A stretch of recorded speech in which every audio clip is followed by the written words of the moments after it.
Hello, good morning, जोहार। मैं राजू और आप देख रहे हैं 24 झारखंड न्यूज। चलिए जानते हैं झारखंड की आज की 25 मुख्य बड़ी खबरों को। अगले 2 दिन तक झारखंड के इन जिलों में होगी बारिश, वज्रपात की चेतावनी। झारखंड के कई हिस्सों में तेज बारिश और वज्रपात का खतरा बना हुआ है। मौसम विभाग ने लातेहार, लोहरदगा, सरायकेला खरसावां, पूर्वी सिंहभूम और पश्चिमी सिंहभूम जिले के लिए येलो अलर्ट जारी किया है। मौसम विभाग के अनुसार 14 और 15 जुलाई को झारखंड के कई इलाकों में भारी बारिश हो सकती है। इस दौरान आसमान में घने बादल छाए रहेंगे और तेज हवाएं चल सकती है। 14 जुलाई को देवघर, दुमका, गिरिडीह, बोकारो, धनबाद, जामताड़ा, सरायकेला खरसावां, पूर्वी और पश्चिमी सिंहभूम समेत 11 जिलों में भारी बारिश की आशंका जताई गई है। इन जिलों के लोगों को सतर्क रहने की सलाह दी गई। 15 जुलाई को भी बारिश का सिलसिला जारी रहने की संभावना है। इस दिन देवघर, जामताड़ा, दुमका, पाकुड़, गोड्डा और साहिबगंज जिलों में भारी बारिश हो सकती है। रांची के रिंग रोड में विदेशी शराब से लदा वाहन पलटा, बोतल लूटने की मची होड़। राजधानी रांची के कांके थाना क्षेत्र स्थित रिंग रोड में उस समय अफरा तफरी मच गई जब विदेशी शराब से लदा एक वाहन पलट गया। वाहन के पलटते ही उसमें लदी शराब की बोतलें और पेटियां सड़क पर बिखर गई। घटना के बाद मौके पर भारी संख्या में लोग जुट गए और शराब लूटने की होड़ मच गई। इस दौरान कई बोतल टूट गई जिससे सड़क पर शराब फैल गई। घटना की सूचना मिलते ही पुलिस मौके पर पहुंची, जिसके बाद वहां मौजूद लोग मौके से भाग गए। मैया समान योजना में फर्जीवाड़ा, कई महिलाएं गलत तरीके से ले रही थी लाभ। पूर्वी सिंहभूम जिले के घाटशिला प्रखंड की हैंदल जुड़ी पंचायत में फर्जी तरीके से मुख्यमंत्री मैया समान योजना का लाभ लेने का मामला उजागर हुआ है। जांच में पुष्टि होने पर गालूडी थाना में प्राथमिकी दर्ज करवाई गई है। पूर्वी सिंहभूम के डीसी कर्नल सत्यार्थी के आदेश पर घाटशिला बीडीओ यूनिका शर्मा ने हैंदल जुड़ी पंचायत के सचिव को मामला दर्ज करने का निर्देश दिया गया था। बीडीओ के निर्देश के बाद पंचायत सचिव ने गालूडी थाना में फर्जी तरीके से मुख्यमंत्री मैया समान योजना का फर्जी तरीके से लाभ लेने वाली महिलाओं में बिहार राज्य के किशनगंज जिला के ठाकुरगंज थाना अंतर्गत विभिन्न गांव की 40 महिलाएं और पश्चिम बंगाल के चोपड़ा थाना अंतर्गत उत्तर दिनाजपुर के 132 महिलाओं के खिलाफ धोखाधड़ी कर सरकारी राशि का लाभ लेने का मामला दर्ज किया गया है। हालांकि थाना में दिए आवेदन में राशि का उल्लेख नहीं किया गया है। अनुमान लगाया जा रहा है कि फर्जी दस्तावेज के जरिए पश्चिम बंगाल और बिहार की 172 महिलाओं के बैंक खाते में हर महीने किस्त की राशि भेजी गई थी। जबकि हैरानी की बात यह है कि हैंदल जुड़ी पंचायत के 8 गांव में एक खास समुदाय का भी परिवार नहीं रहता। बावजूद पंचायत के छोलगोड़ा गांव की एक समुदाय विशेष की 172 महिलाओं के नाम मैया समान योजना में फर्जी तरीके से नामों की स्वीकृति कर सभी लाभुक महिलाओं के बैंक खाते में राशि की किस्त भेज दी गई। जबकि अंकित सूची में ration card number, mobile number और आधार कार्ड नंबर अंकित किया गया है। सभी नामों में एक ही राशन कार्ड नंबर अंकित है। बावजूद योजना स्वीकृत हो गए। इससे साफ जाहिर है कि मैया समान योजना के लिए दिए गए आवेदन के पंचायत और प्रखंड स्तर पर सही तरीके से जांच नहीं की गई। झारखंड में नई शिक्षा नीति का असर, कॉलेजों में इंटरमीडिएट की पढ़ाई पर रोक। झारखंड में नई शिक्षा नीति लागू होने के बाद कॉलेजों में इंटरमीडिएट, 11वीं और 12वीं कक्षाओं के संचालन पर राज्यपाल के स्तर से सख्त निर्देश जारी कर दिए गए हैं। राज्यपाल सचिवालय की चिट्ठी के अनुसार यह फैसला नई शिक्षा नीति के अनुपालन में लिया गया है, जिसके तहत 11वीं और 12वीं की पढ़ाई अब स्कूल स्तर तक ही सीमित रहेगी। अब किसी भी महाविद्यालय में इंटरमीडिएट में नया नामांकन नहीं लिया जाएगा। जिन छात्रों ने पहले से किसी कॉलेज में नामांकन लिया था और 11वीं की पढ़ाई पूरी कर ली है, उन्हें वहीं से 12वीं की पढ़ाई पूरी करने की अनुमति दी गई है। यदि किसी कॉलेज में इस आदेश का उल्लंघन कर इंटर की कक्षाएं चलाई जाती है तो संबंधित प्राचार्य के खिलाफ अनुशासनात्मक कार्रवाई की जाएगी। इधर विधायक सरयू रॉय ने कहा कि झारखंड में 12वीं के विद्यार्थी के लिए राहत भरी खबर है। नई शिक्षा नीति के आलोक में राजभवन द्वारा जारी पूर्व के आदेश में संशोधन किया गया है। अब 12वीं के विद्यार्थी उन्हीं कॉलेजों में पढ़ाई जारी रख सकेंगे जहां वे पहले से पढ़ाई कर रहे हैं।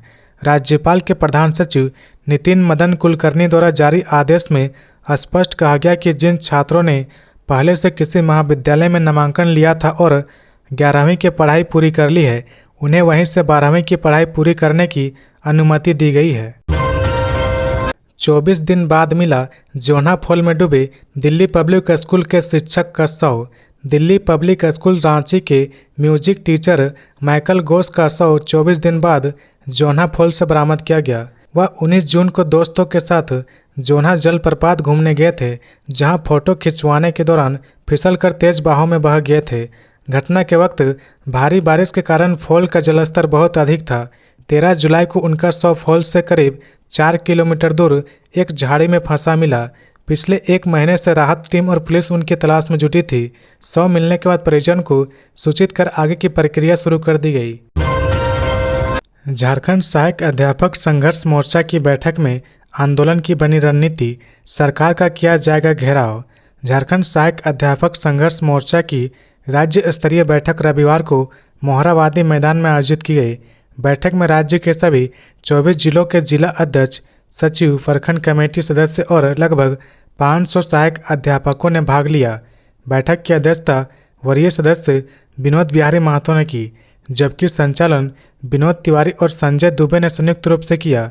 बैठक में वक्ताओं ने सरकार पर गंभीर आरोप लगाते हुए कहा कि अब तक समान कार्य के बदले समान वेतन, अनुकंपा पर नियुक्ति, शिक्षकों की सेवा अवधि 65 वर्ष तक करने जैसी मांगे पर कोई ठोस पहल नहीं की गई। नेताओं ने कहा कि सरकार के साथ जो समझौता हुआ था उसकी 90% शर्तें अब तक अधूरी है। इससे पूरे राज्य में सहायक अध्यापक के बीच आक्रोश है। बैठक में सबसे अधिक विरोध राज्य के उन लगभग 2000 सहायक अध्यापकों की सेवा समाप्ति को लेकर दर्ज किया गया, जिन्हें प्रमाण पत्र जांच के नाम पर कार्यमुक्त कर दिया गया। मोर्चा के नेताओं का कहना है कि यह फैसला न केवल अति संवेदनशील है, बल्कि हजारों शिक्षक के भविष्य के साथ खिलवाड़ है। बैठक में सर्वसम्मति से निर्णय लिया गया कि 19 और 20 जुलाई को सभी जिला और प्रखंड कमेटी सदस्य सत्ता पक्ष और विपक्ष के विधायक और मंत्री को मांग पत्र सौंपेंगे। इसके बाद झारखंड विधानसभा के मानसून सत्र के दौरान रांची में जोरदार घेराव किया जाएगा। यह जानकारी सहायक अध्यापक संघर्ष मोर्चा के नेता संजय दुबे ने दिया। उन्होंने बताया कि इसके बाद भी सरकार सहायक अध्यापक की मांगों पर वार्ता नहीं करती या समाधान नहीं निकालता तो 5 सितंबर को सभी सहायक अध्यापक मुख्यमंत्री आवास का घेराव करेंगे। इसके बाद 15 नवंबर को मोहराबादी मैदान में विशाल प्रदर्शन आयोजित कर सभी सरकारी कार्यक्रमों का विरोध कर काला झंडा दिखाने का निर्णय लिया गया है। सरकार को इस आंदोलन की सूचना 14 जुलाई को लिखित रूप से दे दी जाएगी। झारखंड सरकार ने केंद्र को भेजा मेट्रो रेल परियोजना का प्रस्ताव। इन शहरों में जल्द दौड़ेगी मेट्रो। झारखंड वासियों को जल्द ही मेट्रो की सौगात मिलने वाली है। इसे लेकर झारखंड सरकार ने राज्य के 3 प्रमुख शहरों रांची, धनबाद और जमशेदपुर में मेट्रो रेल परियोजना लागू करने के लिए केंद्र को प्रस्ताव भेजा है। यह प्रस्ताव शहरी विकास एवं आवास मंत्रालय, भारत सरकार के सचिव को भेजा गया है। जानकारी के अनुसार इससे संबंधित शहरों में मेट्रो रेल परियोजना के क्रियान्वयन, फिजिबिलिटी स्टडी और अलाइनमेंट सर्वे कराने का प्रस्ताव दिया है। साथ ही अनुरोध किया गया कि केंद्र सरकार जल्द इन तीनों शहरों में मेट्रो परियोजना को स्वीकृति दे, ताकि विस्तृत परियोजना रिपोर्ट DPR तैयार कर परियोजना को आगे बढ़ाया जा सके। इस प्रस्ताव में कहा गया कि राज्य सरकार तेजी से बढ़ते यातायात दबाव और पर्यावरणीय चुनौतियों को देखते हुए अस्थायी शहरी गतिशीलता के लिए मेट्रो प्रणाली की संभावना तलाश रही। कहा गया कि शहरीकरण की गति तेज हो चली और वाहन भी बढ़ रहे हैं। इससे शहरों की सड़कों पर ट्रैफिक दबाव बढ़ रहा, शहरों में जाम की समस्या बढ़ती जा रही। ऐसे में मेट्रो रेल एक आसान यातायात का साधन हो सकता है। यह शहरों पर ट्रैफिक दबाव को कम कर सकता है। साहेबगंज के मिर्जा चौकी रेलवे स्टेशन के समीप ट्रैक पर पलटा स्टोन डस्ट से लदा ट्रैक्टर। 1 घंटे तक बाधित रहा रेल परिचालन। साहेबगंज के मालदा डिवीजन के मिर्जा चौकी रेलवे स्टेशन पर रविवार की सुबह एक बड़ा हादसा होते होते टल गया, जिससे लगभग 1 घंटे तक रेल यातायात को बाधित कर दिया गया। सुबह करीब 8 बजे स्टेशन के पश्चिमी रेलवे फाटक के ठीक बीचों बीच पटरी पर स्टोन डस्ट से लदा एक ट्रैक्टर का डाला पलट गया। डाला पलटने से उस पर load stone dust railway line पर बिखर गई, जिससे ट्रेनों की आवाजाही थम गई। घटना की सूचना मिलते स्थानीय लोग, रेल कर्मी और RPF स्टाफ तुरंत मौके पर पहुंचे। सभी के संयुक्त प्रयासों और एक JCB मशीन की मदद से युद्ध स्तर पर रेलवे ट्रैक से स्टोन चिप्स, डस्ट और पलटे हुए ट्रैक्टर के डाले को हटाया गया। लगभग 1 घंटे की मशक्कत के बाद ट्रैक को साफ किया गया और रेल यातायात को बहाल किया गया। रघुवर दास ने दिल्ली में हेमंत सोरेन से की मुलाकात, शिबू सोरेन के स्वास्थ्य की ली जानकारी। दिल्ली दौरे पर गए झारखंड के पूर्व मुख्यमंत्री और राज्यपाल रघुवर दास ने रविवार को मुख्यमंत्री हेमंत सोरेन से मुलाकात की। यह मुलाकात राष्ट्रीय राजधानी दिल्ली में हुई, जहां रघुवर दास ने झारखंड मुक्ति मोर्चा के संस्थापक और वरिष्ठ नेता शिबू सोरेन के स्वास्थ्य के बारे में जानकारी ली। उन्होंने कहा कि बाबा बैद्यनाथ से कामना है कि गुरुजी जल्द स्वस्थ होंगे और एक बार फिर झारखंड की सेवा में लगेंगे। बता दें कि दिसोम गुरु के नाम से प्रसिद्ध शिबू सोरेन बीते पखवाड़े से बीमार चल रहे। उन्हें मल्टीपल ऑर्गन नॉन फंक्शनिंग की शिकायत के बाद दिल्ली के सर गंगाराम अस्पताल में भर्ती कराया गया था। हालांकि डॉक्टरों के मुताबिक उनकी स्थिति अब नियंत्रण में है। इससे पहले कांग्रेस नेता राहुल गांधी और भाजपा नेता बाबूलाल मरांडी भी दिल्ली पहुंचकर शिबू सोरेन का हालचाल जान चुके हैं। दोनों नेताओं ने हेमंत सोरेन से मुलाकात कर उनके पिता के स्वास्थ्य की जानकारी ली थी। जमशेदपुर में JLKM के कार्यकर्ता सम्मेलन में शामिल हुए जयराम महतो, हजारों ने ग्रहण की पार्टी की सदस्यता। झारखंड लोकतांत्रिक क्रांतिकारी मोर्चा की ओर से रविवार को कार्यकर्ता सम्मेलन एवं जनसभा का आयोजन किया गया। कार्यकर्ता सम्मेलन बिष्टुपुर स्थित माइकल जोन ऑडिटोरियम में संपन्न हुआ, जहां संगठन के केंद्रीय अध्यक्ष जयराम महतो शामिल हुए। उन्होंने संगठनात्मक कार्यों की समीक्षा की और आगे के टास्क पर चर्चा की। इस दौरान किन्नर समाज एवं छत्तीसगढ़िया समाज सहित हजारों लोगों ने पार्टी की सदस्यता ग्रहण की। सम्मेलन के पश्चात जुगसुलाय कुकडू बेड़ा मैदान में भव्य जनसभा का आयोजन हुआ। सभा को संबोधित करते हुए केंद्रीय अध्यक्ष जयराम महतो ने कहा कि संगठन को डिटर्मिनेशन, डेडिकेशन और डिसिप्लिन के रास्ते पर चलना होगा। विशेष रूप से कार्यकर्ताओं को अनुशासन पर ध्यान देने की आवश्यकता है। उन्होंने ईस्ट इंडिया कंपनी के शासन का उदाहरण देते हुए आपसी समन्वय को मजबूत करने की बात कही। साथ ही टिस्को और टाटा जैसी कंपनियों की बर्बरता में सुधार के लिए सत्ता परिवर्तन की आवश्यकता बताई। इस अवसर पर संगठन के केंद्रीय वरीय उपाध्यक्ष देवेंद्र नाथ महतो ने नए कार्यकर्ताओं का स्वागत अपने हाथों से किया। उन्होंने कहा कि झारखंड लोकतांत्रिक क्रांतिकारी मोर्चा आखिरी व्यक्ति की उम्मीद है। हमारे आंदोलन के चलते राज्य के कई मामलों पर फिलहाल SIT और CID जांच चल रही और कई गुनहगार जेल में हैं। सभी कार्यकर्ताओं को पूरी ईमानदारी के साथ पार्टी के लिए कार्य करना होगा। हमें बाहरी मानसिकता वाले से सत्ता की चाबी छीननी होगी। कृषि मंत्री शिल्पी नेहा तिर्की के सोशल मीडिया में बने फेक अकाउंट, साइबर थाने में शिकायत दर्ज।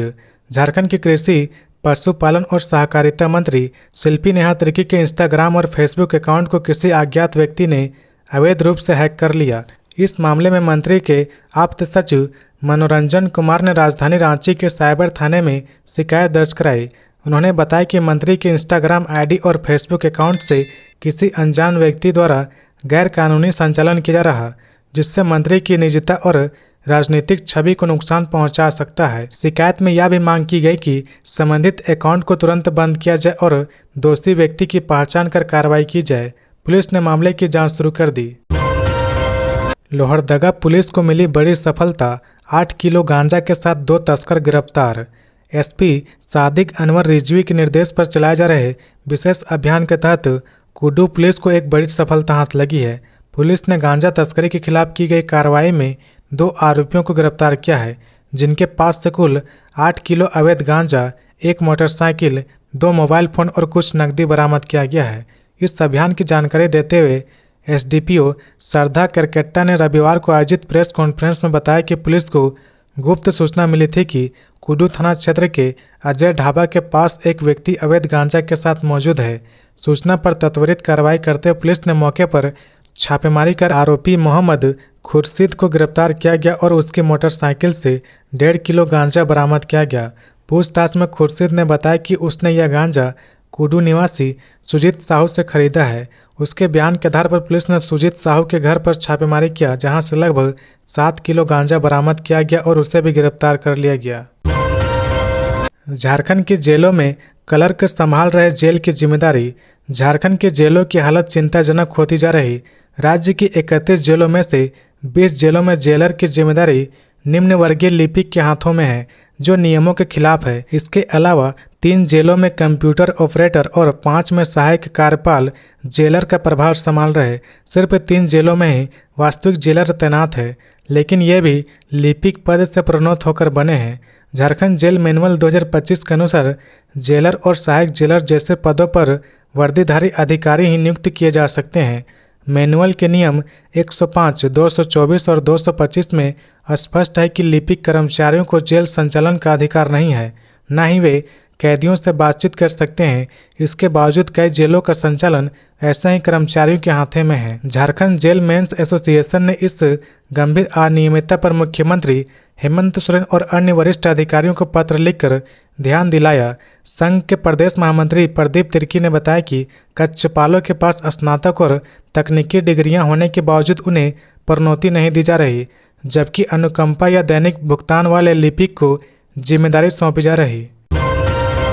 गिरिडीह में बाइक चोरी कांड का पुलिस ने किया खुलासा, 2 चोर गिरफ्तार, 2 बाइक बरामद। परसन ओपी घनवार क्षेत्र अंतर्गत केंदुआ मोड़ से 9 जुलाई 2025 को चोरी हुई पल्सर बाइक मामले में गिरिडीह पुलिस को बड़ी सफलता मिली है।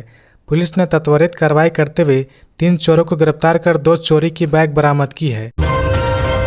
फेयर शराब की बिक्री के लिए चल रही तैयारियां, कम हो जाएंगी दुकानों की संख्या। झारखंड में शराब की बिक्री 1 सितंबर से निजी हाथों में चली जाएगी। इसे लेकर उत्पाद विभाग तैयारियों में जुट गया है। हालांकि जब तक ये व्यवस्था पूरी नहीं होती तब तक विभाग खुद दुकानों का संचालन करेगा।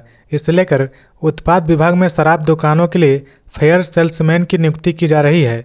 सहायक अध्यापक आयुक्त अरुण मिश्रा ने बताया कि हैंड ओवर और टेक ओवर की प्रक्रिया तक शराब दुकानों के संचालन की जिम्मेदारी खुद विभाग संभालेगा। इसे लेकर विभाग ने सेल्समैन की नियुक्ति भी शुरू कर दी है। छोटे शराब दुकानों में 2 सेल्समैन होंगे, वहीं बड़ी दुकानों में 4 से 5 सेल्समैन रखे जाएंगे। इसे लेकर विभाग पुराने कर्मियों की बजाय फ्रेश कैंडिडेट को प्रीफर कर रहा। बाकायदा रांची उत्पाद एवं मद्य निषेध कार्यालय में इसे लेकर फॉर्म जमा किए जा रहे हैं। नए सेल्समैन की नियुक्ति से शराब का अवैध कारोबार भी रुकेगा। सहायक अध्यापक आयुक्त अरुण मिश्रा ने बताया कि विभाग के द्वारा रांची जिले में पूर्व में 167 शराब दुकानें संचालित की जा रही थी, लेकिन विभाग अब मात्र 70 दुकानों का संचालन करेगा। हालांकि 1 सितंबर से शराब दुकानों की संख्या में इजाफा हो सकता है। इस बार शराब की 2 दुकानें आसपास नहीं रहेगी। 2 दुकानों के बीच एक उचित दूरी का पालन किया जाएगा। नियमों में बदलाव की वजह से शराब दुकानें बंद हो चुकी है। ऐसे में संभावना थी कि कहीं इसका फायदा उठाकर दुकानों में अवैध शराब की सप्लाई न होने लगे। यही वजह है कि विभाग के द्वारा सभी एरिया में एक शराब दुकानों का संचालन किया जा रहा। झारखंड मुक्ति मोर्चा का आधिकारिक एक्स हैंडल हैक, सीएम ने दिए जांच के आदेश। झारखंड में सत्ताधारी दल झारखंड मुक्ति मोर्चा जेएमएम का आधिकारिक social media handle x hack हो गया है। इस घटना की जानकारी स्वयं मुख्यमंत्री हेमंत सोरेन ने अपने एक्स हैंडल से एक पोस्ट के माध्यम से दी। उन्होंने झारखंड पुलिस को इस मामले में तुरंत जांच करने और आवश्यक कार्रवाई करने का आदेश दिया। मुख्यमंत्री हेमंत सोरेन ने अपने पोस्ट में स्पष्ट रूप से लिखा, झामुमो का आधिकारिक एक्स हैंडल असामाजिक तत्वों द्वारा हैक कर लिया गया। झारखंड पुलिस संज्ञान लेकर इस मामले की जांच करे और शीघ्र कार्रवाई करे। बताया जा रहा है कि झामुमो के आधिकारिक एक्स हैंडल से शनिवार की आधी रात के करीब एक अजीब सी गिलहरी की तस्वीर साझा की गई थी, जिससे यह अनुमान लगाया जा रहा है कि यह तस्वीर असामाजिक तत्वों द्वारा ही पोस्ट की गई। इस घटना के सामने आते मुख्यमंत्री हेमंत सोरेन ने तुरंत कार्रवाई करते मामले में जांच के आदेश दिए, ताकि दोषियों की पहचान कर उनके खिलाफ सख्त कदम उठाए जा सके। रांची रेल प्रशासन द्वारा बाबा धाम यात्रा पर विशेष अलर्ट, श्रद्धालुओं की सुरक्षा के पुख्ता इंतजाम। सावन का पवित्र महीना शुरू हो चुका है और देवघर स्थित बाबा बैद्यनाथ धाम में कांवड़ियों की भारी भीड़ उमड़ रही है। हर साल की तरह इस बार भी देश के विभिन्न हिस्सों से लाखों श्रद्धालु जल लेकर बाबा की नगरी पहुंच रहे। इस धार्मिक उत्सव को देखते हुए केंद्र सरकार और रेलवे मंत्रालय ने सुरक्षा के लिहाज से विशेष अलर्ट जारी किए हैं। खासकर रेल मार्ग से देवघर आने वाले यात्री की सुविधा और सुरक्षा के लिए रेलवे प्रशासन ने व्यापक इंतजाम किए हैं। दक्षिण पूर्व रेलवे के रांची रेल मंडल समेत अन्य जोन से होकर देवघर की ओर जाने वाले ट्रेनों में अभूतपूर्व भीड़ देखी जा रही। ऐसे में रेलवे सुरक्षा बल आरपीएफ और स्थानीय रेल प्रशासन ने सुरक्षा मोर्चा संभाल लिया है। ट्रेनों में एस्कॉर्ट की टीम तैनात की गई है, जो लगातार निगरानी कर रही। प्लेटफॉर्म, स्टेशन परिसर और ट्रेन डिब्बों में संदिग्ध गतिविधियों पर नजर रखी जा रही। डॉग स्क्वाड की टीम भी लगातार स्टेशनों पर गश्त कर रही। कमांडेंट पवन कुमार ने बताया कि इस बार सावन के दौरान विशेष रणनीति के तहत कार्य किया जा रहा है, जिन स्टेशनों पर भीड़ अधिक होती है वहां विशेष फोर्स तैनात की गई है। स्पेशल रेलवे टास्क फोर्स गठित की गई है जो लगातार गश्त कर रही। देवघर और अन्य प्रमुख स्टेशनों पर शुद्ध पेयजल, मोबाइल मेडिकल यूनिट, अस्थायी शौचालय और विश्राम स्थल की व्यवस्था की गई है। रेलवे हेल्पलाइन नंबर और कंट्रोल रूम 24 घंटे सक्रिय है। बाबा धाम की यात्रा आस्था का पर्व है जिसमें लाखों लोग भाग लेते हैं। रेलवे प्रशासन ने इस बार न सिर्फ सुरक्षा बल बढ़ाए बल्कि तकनीकी निगरानी और यात्री सुविधाओं पर भी खास ध्यान दिया है। रांची में खुले नाले बने खतरा, 773 खुले नाले चिन्हित, क्या है निगम की योजना। बारिश का मौसम शुरू होते ही रांची शहर में खुले नाले जानलेवा साबित हो रहे। डोरांडा, हरमू, बरियातू, चुटिया और मोहरावादी जैसी घनी आबादी वाले इलाके में टूटे और खुले स्लैब आम लोगों के लिए मुसीबत बन गया है। हर दिन हादसों का डर और लोगों की शिकायतों के बीच अब रांची नगर निगम ने नालों को कवर करने की योजना पर काम शुरू कर दिया है। नगर निगम के मुताबिक शहर में 773 स्थानों पर तत्काल स्लैब लगाने की जरूरत है। इसमें सबसे अधिक प्राथमिकता स्कूल, अस्पताल, बाजार और मुख्य सड़कों को दी जा रही है। नगर निगम के उप नगर आयुक्त रविंद्र कुमार के निर्देश पर निगम की टीम ने शहर भर में सर्वे किया। चिन्हित किया गया कि कहां कहां स्लैब टूटे हैं या गायब हैं। सर्वे में सामने आया कि 45 से अधिक स्थान ऐसे हैं जहां आरसीसी स्लैब की तत्काल जरूरत है। कई इलाके में नाले पूरी तरह खुले हैं जहां न पैदल चलना सुरक्षित है न ही गाड़ियों का गुजरना। शहर के कई हिस्सों में स्कूलों के सामने भी नाले खुले पड़े हैं। अभिभावकों की चिंता है कि स्कूल जाने वाले बच्चों की सुरक्षा खतरे में है। बारिश में जल जमाव के कारण खुले नाले नजर नहीं आते और हादसों की आशंका बढ़ जाती है। नगर निगम के अधिकारी रविंद्र कुमार ने बताया कि स्लैब की मरम्मत और नए स्लैब लगाने का कार्य जल्द शुरू किया जाएगा। बाबूलाल मरांडी ने राज्य सरकार पर साधा निशाना, कहा स्कूली बच्चों की साइकिल भी चढ़ी भ्रष्टाचार की भेंट। भाजपा प्रदेश अध्यक्ष और नेता प्रतिपक्ष बाबूलाल मरांडी ने राज्य सरकार पर निशाना साधा। उन्होंने कहा राज्य सरकार में चौतरफा भ्रष्टाचार व्याप्त है। स्कूली छात्रों को दी जाने वाली साइकिल भी भ्रष्टाचार की भेंट चढ़ गई। कल्याण विभाग द्वारा सरकारी स्कूल के छात्र छात्राओं को कबाड़ साइकिलें वितरित की जा रही। साइकिलें या तो पहले से पंचर थी या उसके टायर ट्यूब ही फटे हुए थे। कुछ के हैंडल ढीले तो कुछ के चेन जाम। मजबूरन बच्चे साइकिलें कंधे पर ढोते हुए हाथ में थामे पैदल लौटे। उन्होंने आगे कहा प्रदेश में भ्रष्टाचार की जड़ें इतनी गहरी हो चुकी है कि हर बच्चों को योजना तक इससे अछूती नहीं रही। मुख्यमंत्री हेमंत सोरेन को खराब हो चुकी सारी साइकिलें वापस लेकर बच्चे को अच्छी गुणवत्ता वाली साइकिल उपलब्ध कराने की व्यवस्था सुनिश्चित करनी चाहिए। अब मुरी से पकड़े गए 2 मानव तस्कर, 6 नाबालिग लड़कियों का हुआ रेस्क्यू। राजधानी रांची में लगातार दूसरे दिन आरपीएफ के द्वारा 2 मानव तस्करों को पकड़ा गया है। इस बार मुरी से 2 मानव तस्कर पकड़े गए हैं। मानव तस्करों की गिरफ्तारी के बाद आरपीएफ ने 6 नाबालिग लड़कियों का रेस्क्यू भी किया है। आरपीएफ कमांडेंट पवन कुमार ने बताया कि रविवार को ऑपरेशन आहट के तहत आरपीएफ पोस्ट मुरी और सीआईबी यूनिट रांची द्वारा मुरी रेलवे स्टेशन पर एक विशेष जांच अभियान चलाया गया।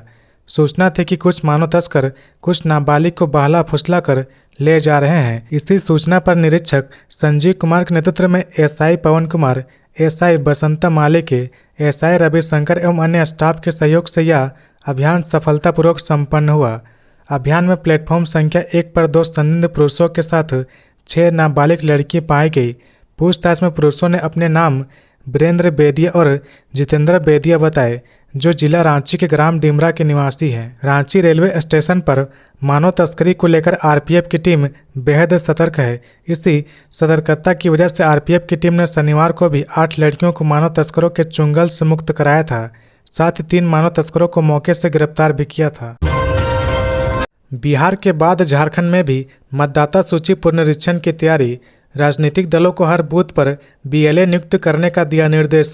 बिहार की तरह झारखंड में भी मतदाता सूची पुनरीक्षण की सुगबुगाहट तेज हो गई है। गुरुवार 10 जुलाई को चुनाव आयोग के निर्देश पर मुख्य निर्वाचन पदाधिकारी कार्यालय में मान्यता प्राप्त राजनीतिक दल के प्रतिनिधियों की बैठक हुई, जिसमें सभी मतदान केंद्रों पर अपने अपने दल के बूथ लेवल एजेंट यानी बीएलए नियुक्त करने का निर्देश दिया गया, जिससे मतदाता सूची के पुनरीक्षण की प्रक्रिया पारदर्शी बनी रहे।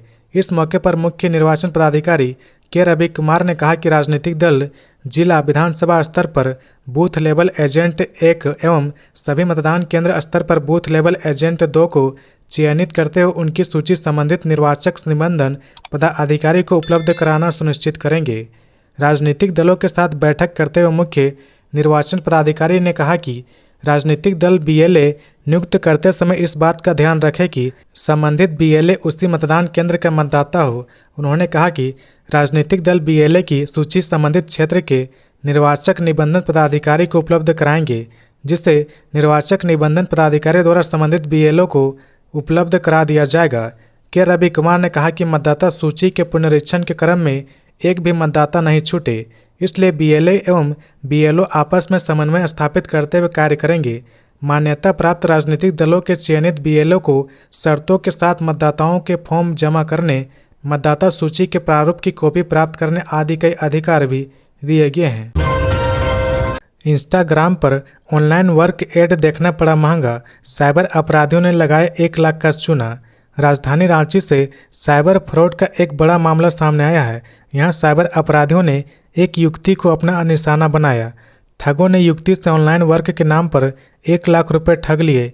जानकारी के अनुसार साइबर ठगों ने युवती को ऑनलाइन वर्क के नाम पर पैसा कमाने का झांसा दिया, फिर ठगी को अंजाम दिया। मामला रांची के नामकुम इलाके का है। पीड़िता व्यक्ति नामकुम थाना क्षेत्र की रहने वाली है। उसने मामले के संबंध में साइबर थाने में केस दर्ज कराया। युवती ने बताया कि इंस्टाग्राम में ऑनलाइन वर्क देखने के बाद उसे टेलीग्राम लिंक दिया गया। इस पर चैट करने के बाद ऑनलाइन वर्क के नाम पर 2-3 टास्क दिए गए। युवती से कहा गया कि इसे पूरा करने पर आपको लाभ होगा। इधर टास्क पूरा करने के बाद पैसा भुगतान करने के नाम पर पहले 10,000 की मांग की गई। इसके भुगतान करने के बाद फिर से 30,000 रुपये और 50,000 रुपये मांगा गया। 3 बार में कुल 90,000 का भुगतान करने के बाद साइबर अपराधियों ने कहा कि आपका अकाउंट फ्रीज हो गया है, आपको फिर से 10,000 रुपये का भुगतान करना होगा। इस पैसे का भुगतान करने के बाद आपका सारा पैसा आपके अकाउंट में ट्रांसफ़र कर दिया जाएगा। लेकिन साइबर ठगों ने ऐसा नहीं किया। उन्होंने चौथी बार में 10,000 रुपये का भुगतान करने के बाद फिर से कहा कि आपका अकाउंट फ्रीज हो गया और आपको फिर से पैसे का भुगतान करना होगा। तब युवती को एहसास हुआ कि उसके साथ साइबर फ्रॉड हो रहा है। इसके बाद उसने मामले की जानकारी साइबर थाने में जाकर दी। समीक्षा बैठक में बोले कल्याण मंत्री चमरालिंडा, योजनाओं के संचालन में कोताही बर्दाश्त नहीं। अनुसूचित जनजाति, अनुसूचित जाति एवं पिछड़ा वर्ग कल्याण विभाग की राज्य स्तरीय समीक्षा बैठक 12 जुलाई को हुई। इस बैठक की अध्यक्षता करते हुए विभागीय मंत्री चमरालिंडा ने सरकार द्वारा संचालित योजनाओं को ससमय पहुंचाने का निर्देश देते हुए कहा कि सरकार की यह प्राथमिकता है कि अनुसूचित जाति, अनुसूचित जनजाति और पिछड़े वर्ग के हर छात्र तक योजनाओं का लाभ बिना किसी विलंब के पहुंचे।